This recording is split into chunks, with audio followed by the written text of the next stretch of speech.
ഏറ്റവും പുതിയ വാർത്ത എന്താണ്? 2005 വയോജന കമ്മീഷൻ ആക്ട് നടപ്പിലാക്കിയിരിക്കുന്നു എന്നതാണ്. നമ്മൾ ആരെങ്കിലും ശ്രദ്ധിച്ചോ? 2005 വയോജന കമ്മീഷൻ ആക്ട് ഉണ്ടോ? ഈ ആക്ട് പ്രതിപാദിക്കുന്ന കേരളത്തിലെ ഏക പുസ്തകം ഞാൻ എഴുതിയതാണ്. അത് മാത്രമല്ല, ഈ ചെറിയ പുസ്തകം ഏറ്റവും ആദ്യം വിധവാ പെൻഷൻ അത് കിട്ടാൻ എന്ത് ചെയ്യണമെന്ന് ഗാന്ധി പറഞ്ഞതുപോലെ ഞാൻ കേരളത്തിലെ ഏറ്റവും ദുഃഖം അനുഭവിക്കുന്ന ആ വിധവയുടെ കണ്ണിൽ നോക്കിക്കൊണ്ടാണ് ഇത് എഴുതിയിട്ടുള്ളത്. ഗാന്ധി പറഞ്ഞത്, നിങ്ങൾക്ക് തീരുമാനമെടുക്കാൻ എന്തെങ്കിലും പ്രയാസം വന്നാൽ നിങ്ങൾ ആ നാട്ടിലെ ഏറ്റവും ദരിദ്രരായ മനുഷ്യൻ്റെ മുഖം ഓർത്തുകൊണ്ട് അയാൾക്ക് ഇതാണ് ശരി എന്ന് പറഞ്ഞൊരു തീരുമാനമെടുത്താൽ അത് 100% കറക്റ്റായിരിക്കും. 2 വികലാംഗ പെൻഷൻ, 3 കർഷക തൊഴിലാളി പെൻഷൻ, അവിവാഹിതർക്കുള്ള 50 വയസ്സായവർക്കുള്ള പെൻഷൻ, കൂടാതെ ഒരു ഡിസ്കൗണ്ട് കൂടിയുണ്ട്. ചെറുപ്പക്കാരെ നമ്മൾ പരിഗണിക്കണമല്ലോ. തൊഴിൽ രഹിത വേതനം, അത് വേണ്ടവർക്കും അതിൻ്റെ വ്യവസ്ഥകളാണ് ഇതിൻ്റെ അകത്തുള്ളത്. പ്ലസ് വയോജന കമ്മീഷൻ ആക്ട് ഫുൾ, അതിൻ്റെ ടെക്സ്റ്റ് തന്നെ ഇതിൻ്റെ അകത്തുണ്ട്. അങ്ങനെ പഞ്ചായത്തിലെ ജനപ്രതിനിധികൾക്കും സെക്രട്ടറിമാരാണ് ഇപ്പോൾ എറണാകുളത്ത് നിന്ന് ഇതിങ്ങനെ വാങ്ങിച്ചുകൊണ്ട് പോകുന്നത്. അവരുടെ മേശപ്പുറത്ത് ഇത് വെച്ചാൽ ക്ഷേമകാര്യ സ്റ്റാൻഡിംഗ് കമ്മിറ്റി അംഗങ്ങളുടെ മേശപ്പുറത്ത് ഇതുണ്ടെങ്കിൽ ഏത് ചേച്ചിയോട് അവർക്ക് സമ്മതിക്കാൻ പറ്റും. ഇത് ഒന്നിച്ച് ഈ ഉത്തരവുകൾ സംഘടിപ്പിച്ചിട്ട് നിങ്ങളൊരു 1000 സ്ഥലത്ത് നോക്കേണ്ടി വരും. അതിനു പകരം ഈ പെൻഷൻ സമ്പ്രദായം കേരളത്തിൽ ആരംഭിച്ച കാലം തൊട്ട് ഇത് ഇറങ്ങുന്ന 2024 വരെയുള്ള മുഴുവൻ ഗവൺമെൻറ് ഓർഡറുകളും അതേപടി കൊടുത്തിരിക്കുകയാണ്. എന്താണ് ഞാൻ അതേപടി എന്ന് പറഞ്ഞത്? ഇത്രാം തീയതിയിൽ ഇത്രാം നമ്പർ ഉത്തരവിൽ ഇന്ന കാര്യം പറഞ്ഞിട്ടുണ്ടെന്ന് പറഞ്ഞാൽ നിങ്ങൾക്ക് അതുകൊണ്ട് ഒരു പ്രയോജനമില്ല. അത് കാണുമ്പോൾ സെക്രട്ടറി എന്ത് പറയും നിങ്ങളോട്? അങ്ങനെയൊന്നും പറഞ്ഞിട്ടില്ല, അങ്ങനെ ഒരു ഉത്തരവേ ഇല്ലെന്ന്. ശരി, ഇറങ്ങി പോകുന്നില്ലേ? നിങ്ങൾ പോകുന്നില്ലേ? അതിന് പകരം ഈ ഉത്തരവ് അതേപടി കൊടുത്തിരിക്കുകയാണ്. ഇതല്ലേ സെക്രട്ടറി ഉത്തരവ്? നിങ്ങൾ നോക്കൂ, നിങ്ങളുടെ പഞ്ചായത്തിൽ നിങ്ങൾ ഈ സോഷ്യൽ സെക്യൂരിറ്റി പെൻഷൻ്റെ അപേക്ഷ എടുത്ത് നോക്കിയിട്ടുണ്ടോ? എടുത്ത് നോക്കണം. ആ അപേക്ഷയിലെ ഒരു കോളം മെമ്പറുടെ ശുപാർശ എന്നാണ്. മനസ്സിലായോ? മെമ്പറുടെ ശുപാർശ. ആ മെമ്പർ എന്ത് ചെയ്യുന്നു?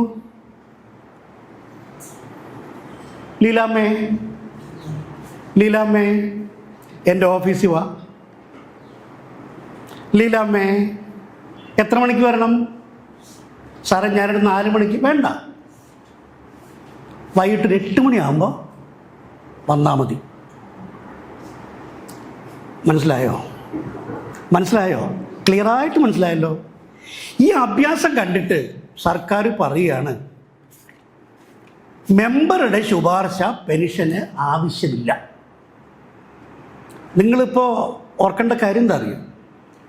1999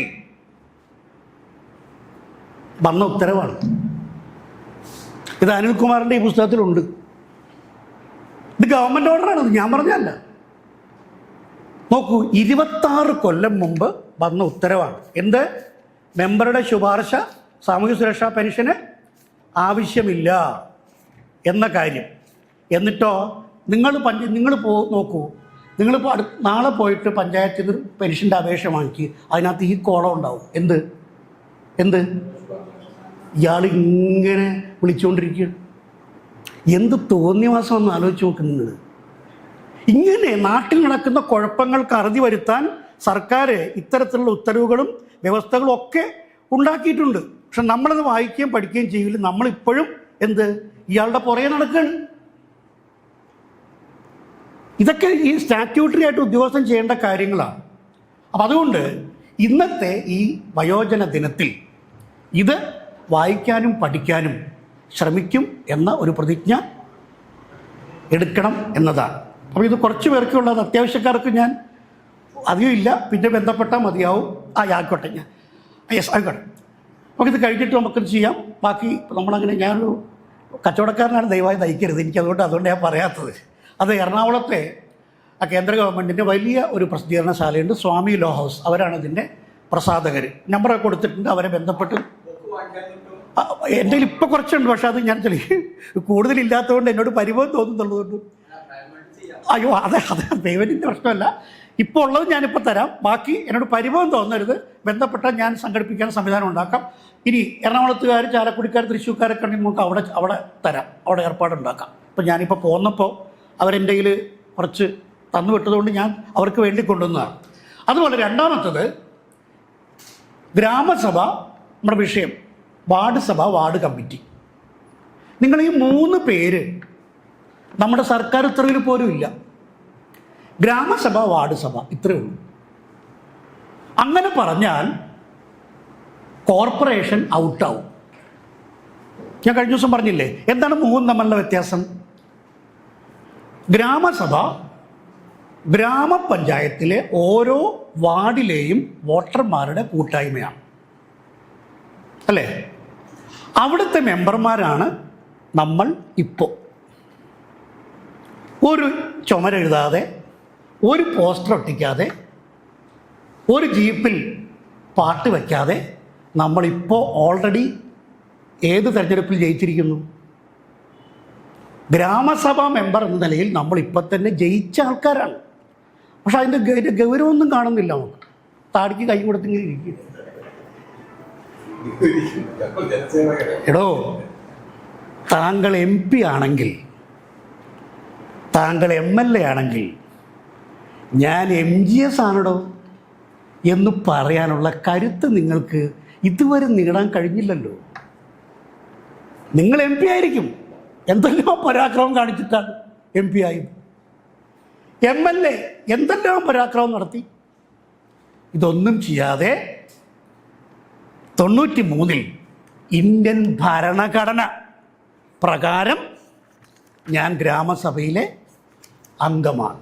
പക്ഷെ കുഴപ്പമെന്താണെന്നറിയാം, MLA ചെയ്യേണ്ട കടമ നിയമസഭയിൽ ചെയ്തില്ലെങ്കിൽ നമ്മൾ ആരെ കുറ്റപ്പെടുത്തും?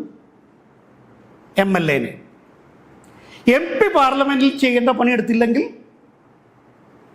MP-യെ കുറ്റപ്പെടുത്തും. അങ്ങനെയെങ്കിൽ ഗ്രാമസഭയിലെ മെമ്പറായ നമ്മൾ ചെയ്യേണ്ട കാര്യം നേരെ ചൊവ്വേ ചെയ്തില്ലെങ്കിൽ ആര് കുറ്റക്കാർ? ആണല്ലോ. വിഷമം തോന്നണ്ടല്ലോ. തോന്നണ്ട എന്നല്ല, തോന്നണം. അതുകൊണ്ട് സുഹൃത്തുക്കളെ, നമുക്കാരെയും കുറ്റം പറയാൻ അധികാരമില്ല. MLA ചെയ്തില്ല, MP എന്ത് ആവേശമാണ്. ഈ MLA തിരിച്ച്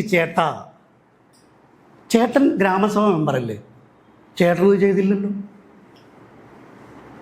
ഈ ഗ്രാമസഭയിൽ കേരളത്തിൻ്റെ ചരിത്രത്തിൽ ഇന്നേ വരെ ഈ ഗ്രാമസഭാ യോഗത്തിൽ പങ്കെടുക്കണം എന്ന് ജില്ലാ പഞ്ചായത്ത് മെമ്പറെയോ ബ്ലോക്ക് പഞ്ചായത്തെയോ മെമ്പറെയോ ക്ഷണിച്ച ഒരു പഞ്ചായത്തിൻ്റെ പേര് പറയാമോ?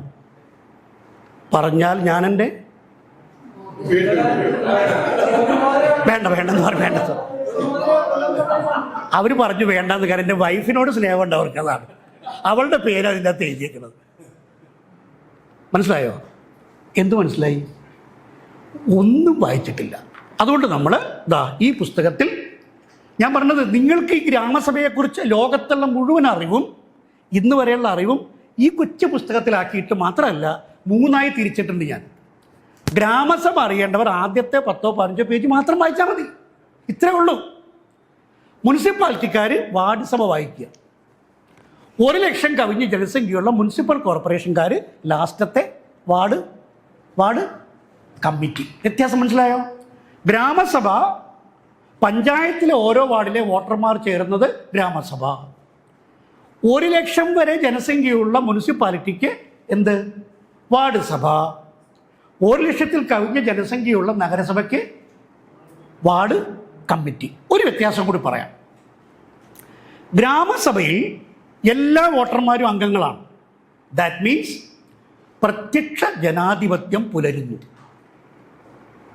ഗവൺമെൻറ് അല്ലെങ്കിൽ panchayat of the people, panchayat by the people, panchayat for the people. ജനങ്ങൾ ജനങ്ങൾക്ക് വേണ്ടി ഭരിക്കുന്ന ജനായത്ത സമ്പ്രദായത്തിൻ്റെ ഭരണം. ലോകത്തൊരിടത്തും അങ്ങനെ ഭരണമില്ല.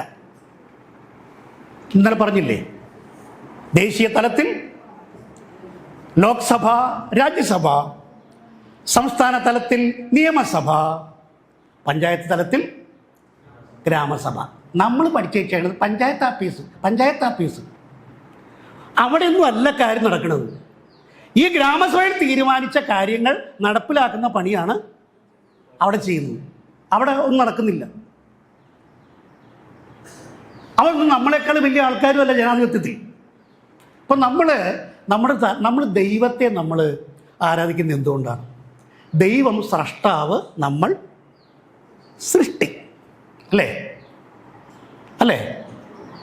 നീയല്ലോ ദൈവമേ, അല്ലേ? സൃഷ്ടിക്കുള്ള സാമഗ്രിയായതും അതുപോലെ സ്രഷ്ടാവായതും. നീയല്ലോ സൃഷ്ടിയും സ്രഷ്ടാവായതും സൃഷ്ടിക്കുള്ള സാമഗ്രി ആയതും സൃഷ്ടിജാലവും എല്ലാം നീ തന്നെയാണ്. ഒരു MLA-യും MP-യെയും ഉണ്ടാക്കുന്ന സ്രഷ്ടാവ് ആരാണ്? ആണല്ലോ. അപ്പോ സൃഷ്ടിയായ MP-യും MLA-യും മന്ത്രിയും നമ്മളെ സാറേ എന്ന് വിളിക്കണോ? നമ്മൾ ദൈവം മനുഷ്യനെ സാറേ എന്ന് വിളിക്കേണ്ട കാര്യമുണ്ടോ? എന്തൊരു സംശയം പോലെ. കണ്ട, ദൈവത്തിന് ഒരു സംശയമില്ല. നമ്മൾ ഒരു 10,000 രൂപ കൊടുത്ത് വീട്ടിലൊരു പെണ്ണിനെ വേലയ്ക്ക് നിർത്തിയാൽ എന്തൊക്കെ ചെയ്യിക്കും ആ പാവത്തിനെ കൊണ്ട്? അല്ലേ? വൃത്തിയായിട്ട് അടിച്ചു വാരി ഇട്ടിരിക്കുകയാണ്, വെറുതെ ഇരിക്കുകയാണ്. അപ്പം നമ്മൾ എന്ത് ചെയ്യും? അവിടെ ചെരുപ്പ് കൊണ്ടൊന്ന് ചവിട്ടഴുക്കാക്കും, വീണ്ടും ചെയ്യും, കാശ് കൊടുക്കുക. അങ്ങനെയെങ്കിൽ അത് നമ്മുടെ സെർവൻ്റ് ആണെങ്കിൽ നമുക്ക് വേറെ ഒരുപാട് പണിയുണ്ട്. അധ്വാനിച്ച് ജീവിക്കുന്ന ആൾക്കാരാണ് നമ്മൾ. അതുകൊണ്ട് ഞങ്ങളുടെ കാര്യം, പണിയെടുക്കാൻ ഞങ്ങളുടെ കാര്യം നിങ്ങൾ നോക്ക്. വെറുതെ വേണ്ട, ശമ്പളം എന്ന പേരിൽ ചെറിയ പൈസ ഞങ്ങൾ തരാം. ഇതല്ലേ ചീഫ് സെക്രട്ടറി ഇതല്ലേ? നമ്മുടെ വീട്ടിലെ പണിക്ക് നിർത്തുന്ന സെർവൻറ്റും ചീഫ് സെക്രട്ടറിയും എന്തൊരു സംശയം പോലെ ഒരുപോലല്ലപ്പാ. എന്നിട്ട് സ്രഷ്ടാവായ ദൈവമായ നമ്മളിങ്ങനെ ഈ മന്ത്രിയുടെ താഴെ ഇങ്ങനെ നിൽക്കുകയാണ്. അഭ്യർത്ഥിക്കുന്നു, താഴ്മയായി അപേക്ഷിക്കുന്നു. എന്ത് കാര്യത്തിന്?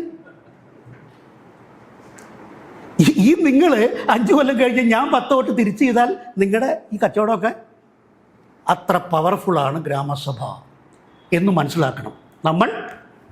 നമ്മളെ സൃഷ്ടിച്ചതാരാണ്? ഒരു ഇലക്ഷന് നിൽക്കാതെ, കണ്ടവൻ്റെ മതിലൊന്നും വൃത്തികേടാക്കാതെ ഇന്ത്യൻ ഭരണഘടന നമ്മളെ MGS ആക്കി തിരഞ്ഞെടുത്തിരിക്കുന്നു. നിങ്ങൾ ഇലക്ഷനിൽ നിന്ന് ജയിക്കോ തോക്കോ എനിക്ക് സംശയമൊന്നുമില്ല, ജയിക്കും, അത് വേറെ കാര്യം. ഇപ്പം നമ്മളിരിക്കുന്നത് ഒരു തെരഞ്ഞെടുപ്പിനെ നേരിടാതെ, ഒരു മതിലും എഴുതാതെ, ഒരു പാട്ടും വയ്ക്കാതെ, അല്ലേ? ഇടയ്ക്കിടയ്ക്ക് കേൾക്കാം അഭ്യർത്ഥിക്കുന്നു അപേക്ഷിക്കുന്നു, അല്ലേ? അപ്പോൾ നമുക്ക് മനസ്സിലായി ഏതൊരു സ്ഥലത്ത് തിരഞ്ഞെടുപ്പ് 5 കൊല്ലം ഒറ്റ ദിവസമുള്ളൂ. പിന്നെ 5 കൊല്ലം അപേക്ഷിക്കലുമില്ല. പിന്നെ നമ്മൾ 5 കൊല്ലം ഇവൻ്റെ പുറകെ നടക്കണം. ഇത് നമ്മളുണ്ടാക്കി വൃത്തിയാണ്, അയാളുടെ കുഴപ്പമല്ലല്ലോ, അല്ലേ? വോട്ട് ചോദിക്കാൻ വീട്ടിൽ വരും. പ്രഭാകര, എൻ്റെ പെൻഷൻ നീ വീട്ടിൽ കൊണ്ട് തന്നെ എന്ന് പറയണ്ടേ? നീ എൻ്റെ വോട്ട് ചോദിക്കാൻ എവിടെ വന്നത്? വീട്ടിൽ വന്നല്ലോ. എന്നിട്ട് എൻ്റെ കൊച്ചിൻ്റെ സർട്ടിഫിക്കറ്റ്, ഞാനൊരു കൂലിപ്പണിക്കാരനല്ലേ പ്രഭാകര, എനിക്ക് പണിക്ക് പോകണ്ടേ, നിങ്ങൾ ആ സർട്ടിഫിക്കറ്റ് ആ കൊച്ചിൻ്റെ ഒന്ന് വീട്ടിൽ കൊണ്ട് തന്നില്ലല്ലോ എന്ന് പറയാൻ നമുക്ക് ഇപ്പോഴും പേടിയാണ്. അത് മാറണം. ജീപ്പിൽ പാട്ട് വയ്ക്കുന്നത് എന്താണ്? ഇലക്ഷൻ ആകുമ്പോൾ വോട്ടർമാരെ, അല്ലേ, എൻ്റെ എല്ലാം അല്ലേ, ചേലത്ത ചെമ്പരുന്തല്ലേ എന്നൊക്കെ പറഞ്ഞ് പാട്ടും പാടി ജയിച്ച് കഴിയുമ്പോൾ 15 വോട്ടിന് ജയിക്കും. ജയിച്ചു കഴിയുമ്പോൾ അയാൾ പാട്ട് മാറ്റി പാടും. ഇഷ്ടമല്ലടാ, എനിക്ക് ഇഷ്ടമല്ലടാ. പാട്ട് നേരെ മാറി. പിന്നെ 5 കൊല്ലം ഇയാൾ രാജാവാണ്, രാജ്ഞിയാണ്. അങ്ങനെ പറ്റില്ല, അത് നമ്മുടെ കുഴപ്പമാണ്. അപ്പം അങ്ങനെ ഗ്രാമസഭ ജനിക്കുന്നത് എവിടെയാണ്? അത് നോക്കൂ, ഈ സാധനം ഉണ്ടല്ലോ, ഒരു 150 പേജുള്ള ലേഖനത്തിലാണ് പറയുന്നതെങ്കിൽ നിങ്ങൾ തിരിഞ്ഞു നോക്കൂല. ഞാനത് കണ്ടോ, ഇത്രേ വേണ്ടു, ഇവിടെ പറഞ്ഞിട്ടുണ്ട്. അതായത് ഇന്ത്യൻ ഭരണഘടനയിൽ 243 എന്ന അനുച്ഛേദം ആർട്ടിക്കിൾ പ്രകാരം പാർട്ട് 9A 2 ഭാഗം വന്നു, 2 പട്ടികയും വന്നു. ഇത്ര അറിയാനുള്ളൂ. നേരത്തെ സാർ പറഞ്ഞില്ലേ, 1993 ഭരണഘടനാ ഭേദഗതി പ്രകാരം ഇന്ത്യൻ ഭരണഘടനയിൽ വന്ന, ഇന്നലെ ഞാൻ ആർട്ടിക്കിൾ പറയുകയുണ്ടായി, 1 മുതൽ 300 കുറിച്ച് വെച്ച കടലാസയെ കളഞ്ഞു അല്ലേ, 95 വരെയുള്ള അനുച്ഛേദങ്ങളിൽ 243 ഈ ഭേദഗതി വന്നത്. ഏത്? പഞ്ചായത്തും മുനിസിപ്പാലിറ്റി വന്ന മാറ്റം. പാർട്ട് 9 പഞ്ചായത്തുകൾ, പാർട്ട് 9A നഗരസഭകൾ, പാർട്ട് 9B കോപ്പറേറ്റീവ് സൊസൈറ്റീസ്. അങ്ങനെയാണ് ആ ഭേദഗതി വരുന്നത്. പ്ലസ് പട്ടികയിൽ 11ാം പട്ടിക വന്നു, 12ാം പട്ടികയും വന്നു. 11ാം പട്ടിക പഞ്ചായത്തുകൾ, 12ാം പട്ടിക നഗരസഭകൾ. ക്ലിയർ? ഇന്നലെ നമ്മൾ പറഞ്ഞില്ല ആ എണ്ണം. നഗരസഭ എന്ന് മലയാളത്തിൽ പറഞ്ഞാൽ എന്താ അർത്ഥം? Not only municipality but also municipal corporation. നമ്മുടെ ധാരണ, നമ്മൾ ഈ പത്രക്കാരും ഈ മീഡിയക്കാരല്ല, മാധ്യമ ചാനലുകാർ, ഈ ചാനലുകാരൻ്റെ ധാരണ ഇവനെ കവിഞ്ഞ ആരും ഇല്ലെന്നാണ് അല്ലേ? അവനെ കവിഞ്ഞ ആരുമില്ല. ചാനൽ ചർച്ച. ഒരുത്തൻ ഇന്നലെ പ്രസംഗിച്ചു, മോഹൻലാല് ദാദാ സാഹേബ് ഫാൽക്കെ അവാർഡ് ഏറ്റുവാങ്ങിക്കൊണ്ട് നടത്തിയ പ്രസംഗം, ഇംഗ്ലീഷ് പ്രസംഗം അസ്സലായി, ഗംഭീരായി. പക്ഷെ മലയാളം അവസാനിപ്പിച്ചപ്പോൾ മോഹൻലാൽ എടുത്തു പറഞ്ഞു, മഹാകവി കുമാരനാശാൻ്റെ വീണപൂവിലെ വരികൾ എന്നെടുത്തു പറഞ്ഞിട്ട് ആ വരിയും കൂടി ചൊല്ലി. അത് മഹാബദ്ധമായി. രസം എന്താണെന്ന് വെച്ചാൽ ആ വരി കുമാരനാശാൻ്റേതേ അല്ല. 43 ശ്ലോകങ്ങളുള്ള വീണപൂവിലേതേ അല്ല. അത് വെങ്കടേശ്വര സുപ്രഭാതത്തിൽ ഉള്ള വരിയാണ്. അതിലേക്ക് പോണത് വേറെ ആരൊക്കെ എഴുതി കൊടുത്തിട്ട് വല്ല കാര്യമുണ്ടോ? അപ്പം അത് തെറ്റാണെന്ന് പറഞ്ഞിട്ട് ചാനൽ ചർച്ചയിലൊരു ബിരുദൻ ഒരാൾ അത് തെറ്റാണ്, അത് വസന്തതിലകം വൃത്തത്തിലുള്ളതാണ്, അതിൻ്റെ ലക്ഷണം തപജം സഗംഗം. ഇയാൾക്ക് അറിഞ്ഞൂടാ. ഇയാൾ വസന്തതിലകത്തിൽ ലക്ഷണം പറയുകയാണ്, തപജം സഗംഗം. വലിയ പണ്ഡിതനാണ്. സഗംഗമല്ല, തപസം അല്ല, പിന്നെ തപജം ജഗംഗം. ചൊല്ലാം വസന്തതിലകം തപജം ജഗംഗം. തഗണം ഭഗണം ജഗണം ഗുരു ഗുരു. അതാണ് വസന്തതിലകത്തിൻ്റെ ലക്ഷണം. ഉണ്ടോ? മറ്റാൾ തെറ്റു പറഞ്ഞു എന്ന് പറഞ്ഞിട്ട് ഇയാൾ അതിലും വലിയ തെറ്റ്. അപ്പോൾ ഇതൊക്കെയാണ് നമ്മുടെ നാട്ടിൽ നടക്കുന്നത്. അപ്പോൾ ഭരണഘടന പറഞ്ഞു. ഇനി രണ്ടാമത്തെ കാര്യം, അടുത്ത ഭാഗത്ത് പഞ്ചായത്ത് രാജ് ആക്ട് ആരംഭിക്കുകയാണ്. എന്നിട്ട് ഞാൻ പറഞ്ഞു, ആക്ടിൽ വകുപ്പത്ര, ഗ്രാമസഭയുടെ വകുപ്പത്ര, ഈ പഠിച്ചത് മറന്നാൽ എങ്ങനെയാണ്? 3 ഞാൻ പറഞ്ഞല്ലോ, 1 അതിൻ്റെ പേര്, 2 നിർവചനം, 3 ഗ്രാമസഭ. അപ്പോൾ ഇത് നിങ്ങൾ വായിച്ചാൽ മതി, വേറെ ഒന്നും വേണ്ട. ഈ 3 വ്യവസ്ഥകൾ ഞാൻ അതേപടി കൊടുത്തിട്ടുണ്ട്. അതായത് ഇത്രയും വലിയ 255 വകുപ്പുള്ള തടിയൻ പുസ്തകം അല്ലെങ്കിൽ തടിച്ചി പുസ്തകം. ഞാൻ രണ്ടും പറഞ്ഞു കേട്ടോ. പുരുഷന്മാരോട് മാത്രമല്ല സ്ത്രീകളോടും എനിക്ക് അസാധാരണമായ ബഹുമാനം ഉണ്ടെന്ന് മനസ്സിലായില്ലേ? അപ്പോൾ ഈ തടിയൻ അല്ലെങ്കിൽ തടിച്ചി പുസ്തകം നോക്കുന്നതിന് പകരം 3 മാത്രം ഞാൻ ഇതിൻ്റെ അകത്ത് എഴുതിയേക്കുകയാണ്. 3ൽ 100% എൻ്റെ ഒരക്ഷരം ഇതിൻ്റെ അകത്തില്ല. കാണുന്നീൽ ഒരക്ഷരവും എൻ്റെ ജാതിയെപ്പറ്റി എന്ന് പൊയ്കയിൽ അപ്പച്ചൻ പാടിയ പാട്ട് ഇപ്പോൾ പുഷ്പാവതി പാടുന്നുണ്ട് അല്ലേ? അടൂർ ഗോപാലകൃഷ്ണൻ വിചാരിച്ചിട്ട് പുഷ്പാവതിയെ വലിയ സ്റ്റാറാക്കാൻ പറ്റി. ഇപ്പോൾ പുഷ്പാവതി അറിയാത്ത ആരുമില്ല. അങ്ങനൊരു ഗുണം ഉണ്ടായി. അപ്പോൾ ഇവിടെ ഗ്രാമസഭയിലെ 3ാമത്തെ വകുപ്പ് അനുസരിച്ചുള്ള കാര്യങ്ങളാണ് ഈ പേജുകളിൽ ഇങ്ങനെ പറയുക. എന്തായാലും എല്ലാം പറയേണ്ട കാര്യങ്ങൾ വായിച്ച് നോക്കണം കേട്ടോ. അതിൽ വോട്ടർമാരുടെ എണ്ണമാണ്, പിന്നെ 3 മാസത്തിലൊരിക്കലെങ്കിലും ചേരണം. ആ വാക്ക് നിങ്ങൾ ഭംഗിയായിട്ട് പഠിക്കണം. ഗ്രാമസഭ ചേരേണ്ടത് 3 മാസത്തിലൊരിക്കൽ എന്ന് പറയുന്നതും 3 മാസത്തിലൊരിക്കലെങ്കിലും എന്ന് പറയുന്നത് സെയിം ആണോ? ആ 3 മാസത്തിലൊരിക്കലും എങ്കിലും എന്ന് പറഞ്ഞാൽ 3 മാസം കൂടുമ്പോൾ ഒരെണ്ണമെങ്കിലും ചേർത്തിരിക്കണമെന്ന് പറഞ്ഞാൽ 3 മാസം 3 ഗ്രാമസഭയാകാമോ? അതാണ് പഠിക്കേണ്ടത്. നമ്മൾ ധരിച്ചു വെച്ചേക്കുന്നത് 3-ാം മാസം വരുമ്പോൾ അർദ്ധരാത്രിക്ക് ഒരു ഗ്രാമസഭ, പിന്നെ 3-ാം മാസം ആകുമ്പോൾ കർട്ടൻ വീഴാൻ പോകുമ്പോൾ കർട്ടൻ പൊക്കിയിട്ട് ഒരു ഗ്രാമസഭ. അങ്ങനെയല്ല. 3 മാസത്തിലൊരിക്കലെങ്കിലും ആവശ്യത്തിനനുസരിച്ച് ചേരണം. എന്താണ് നിങ്ങൾ പറഞ്ഞില്ലേ, തൊഴിലുറപ്പ് പദ്ധതി അത് പ്രത്യേക ഗ്രാമസഭയാണ്. ആ പ്രത്യേക ഗ്രാമസഭയിൽ കുഴപ്പങ്ങൾ നടക്കുന്നു, ആ കാര്യം അവിടെ പറയാം. പൊതു ഗ്രാമസഭയിൽ പറയണ്ടേ? അല്ലാതെ അവർക്ക് മാത്രമായി ചർച്ച ചെയ്യാൻ പാടുള്ളൂ. രമണി ചേച്ചിയേക്കാൾ അർഹതയുള്ള ലീല ചേച്ചിക്ക് ഒരു പണിയും കൊടുത്തിട്ടില്ല. അത് ഞങ്ങൾ ഇവിടെ കൊണ്ടുവരുന്നു ഗ്രാമസഭയിൽ. ഇവിടെ പറയാം വകുപ്പില്ലെന്ന് സെക്രട്ടറി പറഞ്ഞാൽ നിങ്ങൾ ഈ പുസ്തകം വായിച്ച് എതിർത്തോണം. ഒരുപക്ഷെ ആ സെക്രട്ടറി ജീവിതത്തിൽ ആദ്യമായി പുസ്തകം വായിക്കും. അങ്ങനെ ഒരു സംഭാവന നിങ്ങൾക്ക് ചെയ്യാൻ പറ്റും. അപ്പം ഇങ്ങനെ ഓരോന്ന് പറയുന്നു. പിന്നെ യോഗത്തിൽ അധ്യക്ഷം വഹിക്കേണ്ടത് ആരാണെന്ന് പറയുന്നുണ്ട്. അത് നോക്കൂ, ആ വാചകം നിങ്ങൾ ശ്രദ്ധിക്കണം. ഗ്രാമസഭയുടെ ഏതൊരു യോഗത്തിലും ഗ്രാമപഞ്ചായത്തിൻ്റെ പ്രസിഡന്റോ അഥവാ അദ്ദേഹത്തിൻ്റെ അസാന്നിധ്യത്തിൽ വൈസ് പ്രസിഡന്റോ അല്ലെങ്കിൽ അവരുടെ 2 പേരുടെയും അസാന്നിധ്യത്തിൽ ഗ്രാമസഭയുടെ കൺവീനറോ, അതാരാണ്, വാർഡ് മെമ്പറോ അധ്യക്ഷം വഹിക്കേണ്ടതാണ്. ഇതാണ് നിയമം. ഈ 94 ഈ നിയമം വന്നിട്ട് നമ്മൾ ആരെങ്കിലും എൻ്റെ ഗ്രാമസഭ പ്രസിഡന്റ് അന്ന് അധ്യക്ഷം വഹിക്കണമെന്ന് പറയാനുള്ള ആർജവം നിങ്ങൾക്കുണ്ടായോ? ഈ തെറ്റായ കീഴ്വഴക്കം നമ്മൾ ഉണ്ടാക്കി വെച്ചിട്ട് കുറ്റം പറഞ്ഞിട്ട് കാര്യമില്ല.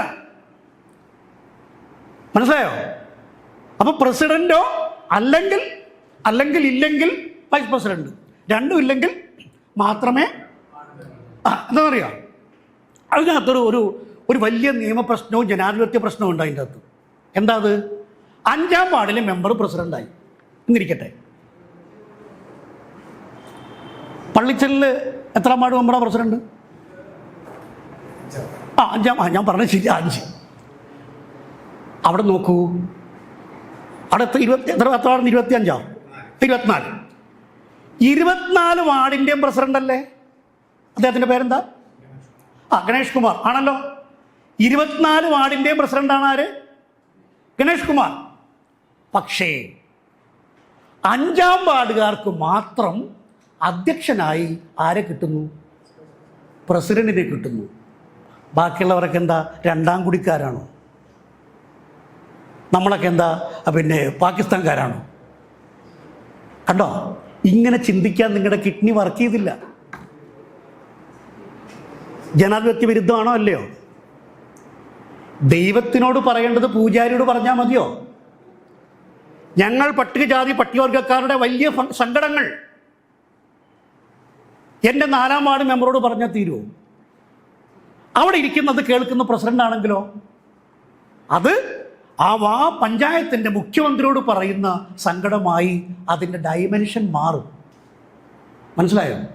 അതുകൊണ്ടാണ് നിയമത്തിൽ എറണാകുളത്തെ ഒരു യോഗത്തിൽ ഞാൻ പറഞ്ഞില്ല, കഴിഞ്ഞ 2 ദിവസം മുമ്പായിരുന്നു, അവിടെ അവാർഡ് കിട്ടിയ പ്രസിഡന്റ് പറഞ്ഞത്, ഞാൻ കഴിയുന്നതും എല്ലാ വാർഡിലും പിന്നെ എത്താൻ ശ്രമിക്കും.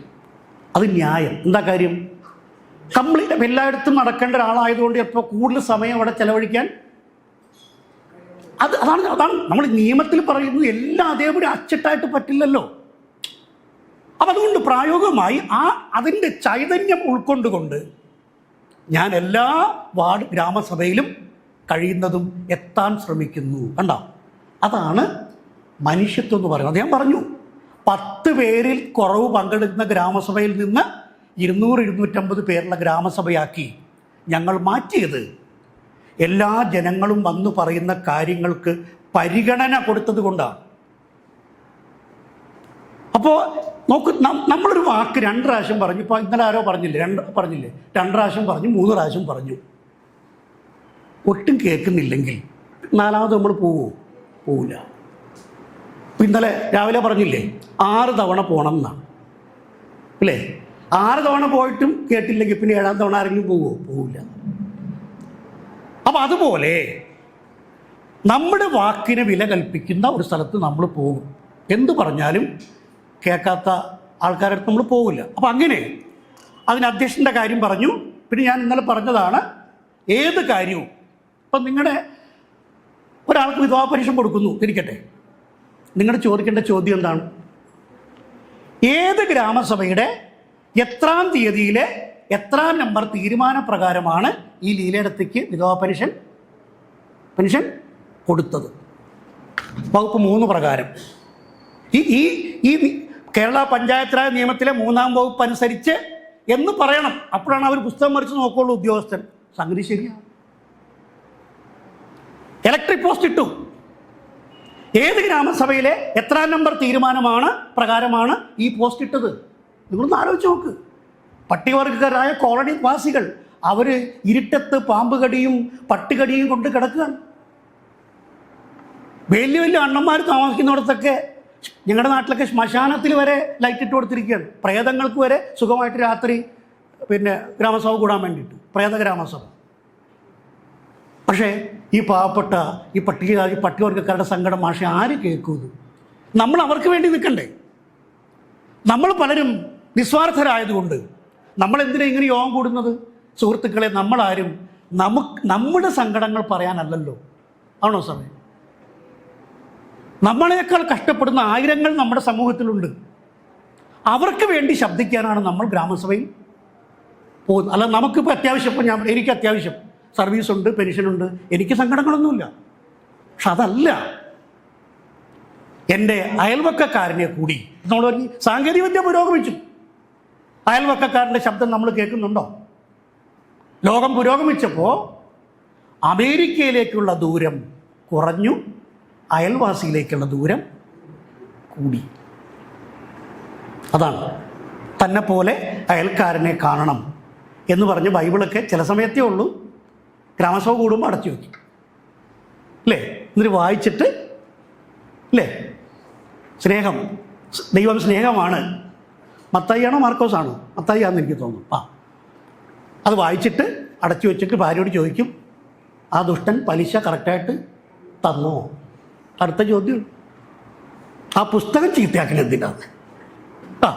അപ്പോൾ അത് അങ്ങനെയുള്ള കാര്യങ്ങൾ ഇങ്ങനെ പറയുന്നു. അപ്പോൾ ഇത്തരം കാര്യങ്ങൾ പറയണം. അത്രയും പേജ് കഴിഞ്ഞിട്ട് അടുത്ത പേജിൽ ഞാൻ പേജ് 9 ഗ്രാമസഭയും പഞ്ചായത്ത് മെമ്പറും അയോഗ്യതയും എന്ന് പറയുന്ന സാധനം കൊടുത്തിട്ടുണ്ട്.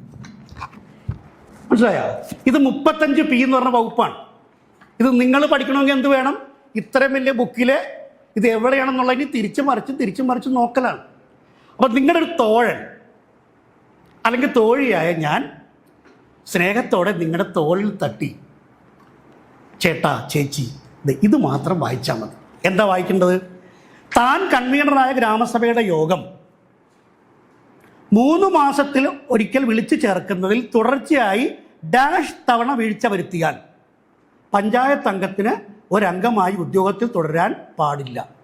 വകുപ്പ് 35P. തെറ്റിപ്പോകില്ലല്ലോ? ഇല്ല. നിങ്ങൾ ഈ 255 വകുപ്പിട്ട് തിരിച്ചും എങ്ങനെ നോക്കാനത്? അപ്പോൾ അറിയുന്ന ആരെങ്കിലും ഒരാൾ സ്നേഹത്തോടു കൂടി അല്ലേ, ഈ സ്നേഹം ലോകത്തിലെ എല്ലാ വിഷയങ്ങൾക്കും ഒരു മരുന്നിൻ്റെ പേരെന്താണ്? സ്നേഹമെന്ന് തന്നെയാണ്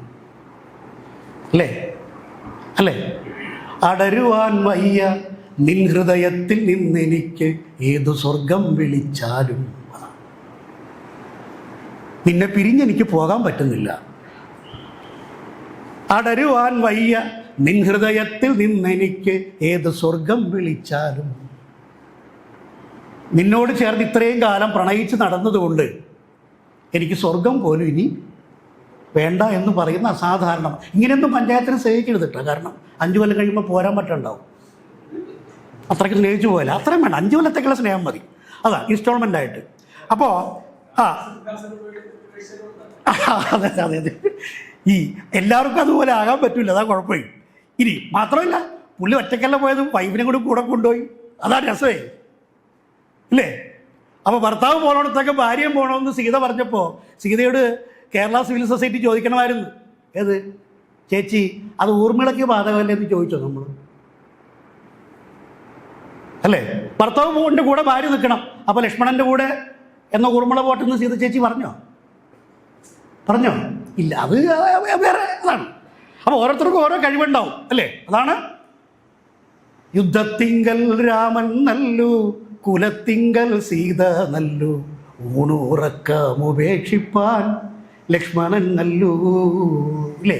ലക്ഷ്മണന് രാമായണം കൊടുത്തിട്ടുള്ള പേര് സുമിത്രാനന്ദവർദ്ധനൻ. കണ്ടോ എന്തൊരു പേരാ അത്. സുമിത്ര എന്ന അമ്മയ്ക്ക് ആനന്ദം വർദ്ധിപ്പിച്ച് കൊടുക്കേണ്ടവൻ എന്ന് ഒരു പേര് കൊടുക്കുമ്പോൾ ആ ലക്ഷ്മണന് എപ്പോഴും ആ പേര് ഓർക്കുമ്പോൾ ജീവിതത്തിൽ അവൻ അമ്മയെ മറക്കാൻ പറ്റണ്ടാവും. കൗസല്യാനന്ദവർദ്ധനൻ ആര്? സാക്ഷാൽ ശ്രീരാമൻ. അമ്മയ്ക്ക് ആനന്ദത്തെ വർദ്ധിപ്പിക്കലാണ് മക്കളുടെ പണി എന്നുകൂടി ഇത്തരം ഗ്രന്ഥങ്ങൾ നമ്മൾ പോട്ടെ. അപ്പം ഇങ്ങനെ അത് കഴിഞ്ഞ ഡാഷ് ആരും പൂരിപ്പിച്ചില്ലല്ലോ. 3 മാസത്തിലൊരിക്കലെങ്കിലും ഗ്രാമസഭ വിളിക്കുന്നതിൽ ഡാഷ് തവണ വീഴ്ച വരുത്തിയാൽ അയോഗ്യത വരും. എത്ര തവണ? ഞാൻ ഇന്നലെ പറഞ്ഞു എന്ന് തോന്നല്ലേ, അതോട്ടാ, അല്ലെങ്കിൽ ഇത്ര കറക്റ്റായിട്ട് പറയൂല. അതാണ് ഞാൻ മോതിരം ഊരാഞ്ഞത്. ഞാൻ ഡിപ്ലോമാറ്റിക്കായിട്ട് ഊരിയില്ല, അതാണ് എനിക്കറിയാം, പോയാലും ഇപ്പം സാധനം. അപ്പോൾ ഇനി ഇത് ഒരു രഹസ്യം കൂടി പറയാം. മുനിസിപ്പാലിറ്റി ആക്റ്റിൽ 3 തവണയാണോ ഒരു കൗൺസിലർ 3 മാസത്തിലൊരിക്കൽ യോഗം വിളിക്കുന്നതിൽ ഡാഷ് തവണ വീഴ്ച വരുത്തിയാൽ നഗരസഭാ കൗൺസിലർക്ക് അയോഗ്യത വരും? എത്ര തവണ? അവിടെ 2. അത് ഞാൻ ഈ പുസ്തകത്തിൻ്റെ പുറകിൽ, ഞാൻ ഈ പുസ്തകം നോക്കി മനസ്സിലായല്ലോ ഞാൻ എന്തിനാണ് തിരിച്ചേക്കണമെന്ന് വെച്ചാൽ, ഈ പഞ്ചായത്തും മുനിസിപ്പാലിറ്റിയും കോർപ്പറേഷനും ഒന്നിച്ച് പറഞ്ഞാൽ നിങ്ങൾക്കിത്, നമുക്ക് തിരക്കുള്ളവരല്ലേ.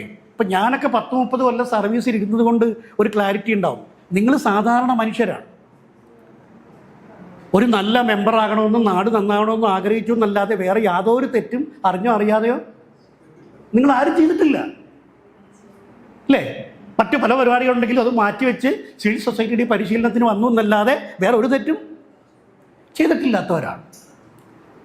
അതുകൊണ്ട് നിങ്ങളെ കഷ്ടപ്പെടുത്താതിരിക്കാൻ എന്തെല്ലാം പരമാവധി ചെയ്യാമോ അത് ഞാൻ ചെയ്തിട്ടുണ്ട്. കാരണം മുനിസിപ്പാലിറ്റി നോക്കേണ്ടവർ ഒരു ഭാഗം പഞ്ചായത്തിൽ നോക്കണം, ഇത് മാത്രമേ നോക്കാവുള്ളൂ, ലാസ്റ്റ് നോക്കണ്ട. ഇനി ആർക്കെങ്കിലും ഇങ്ങനെ തന്നെയാണോ മുനിസിപ്പാലിറ്റി എന്ന് അറിയാൻ വേണ്ടി ഇപ്പം ചിലർ തർക്കിക്കും, മുനിസിപ്പാലിറ്റിയിലുള്ള പഞ്ചായത്തോളം തർക്കിക്കുമ്പോൾ 2 തവണയല്ല 3 തവണയാണ്. അങ്ങനെ വരുമ്പോൾ നിങ്ങൾ ചേട്ടാ നിങ്ങൾ നഗരസഭ വായിച്ച് നോക്കുമെന്ന് പറയാം. അപ്പോൾ അത് കഴിഞ്ഞു. അപ്പോൾ ഒന്ന്, ഭരണഘടനയിൽ എന്ത് പറയുന്നു? ഭരണഘടനയിൽ പ്രസവിച്ച കുട്ടിയാണ് ഗ്രാമസഭ.